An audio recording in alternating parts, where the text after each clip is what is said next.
Here, there, there are trees everywhere, well, at least during the times of the 16th century. According to research of Alexander Romalio, 80% of our country's forests have been gone since the 16th century. Imagine our country in the next few decades. Well, the world is being industrialized little by little through profound technology. We are slowly changing from forests to cities for our country's success and development. We shouldn't be surprised if there are one or two trees left and are taken care of in a museum in the next centuries. But with all these topics about changing, we also change. Some are being too industrialized and are being eaten up by their systems and only think of their profit.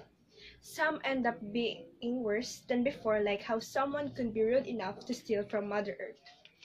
These people are basically thieves, but this is a civil country, so I should address them properly as illegal loggers.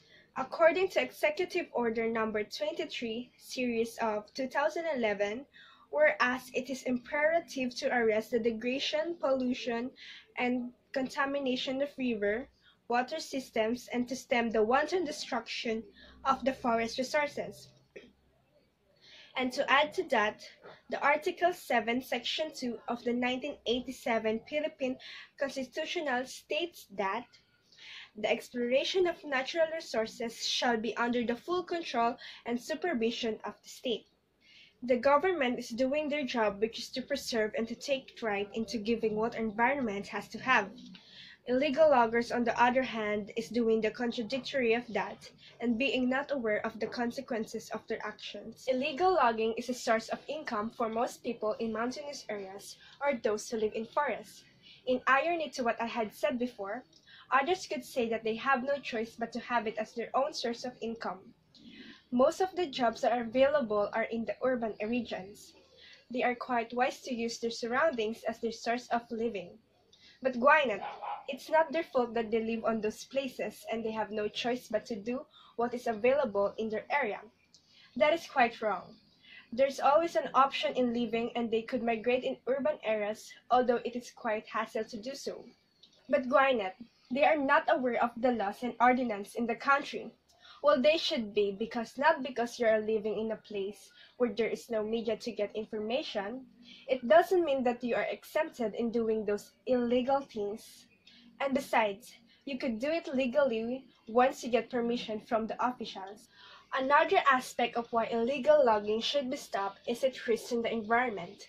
With climate change and global warming at its process, we shouldn't contribute to it, and we should take part and prevent it from happening. In our country, La Niña is approaching, and with the recent forecast of typhoons approaching us, we need trees that would absorb the water from the storms. And what would absorb up the rain if we keep on cutting trees? We often blame the clogging in the canals of the streets for flood. But on the first place, the water that is supposed to flood the street should be absorbed by the trees in the mountains. And to add to that, cutting of trees could also be a potential cause of soil erosion, which could lead to infertility of the soil and landslide that would harm us and other living organisms. In the end, why not just ask? I mean, the government knows what's best for us, right? Illegal logging is atrocious, not only for environment, but also to us organisms whom benefit from trees. Perhaps those illegal loggers should get a real job to avoid getting locked up, not only in jail, but also in the guilt of cutting those innocent trees.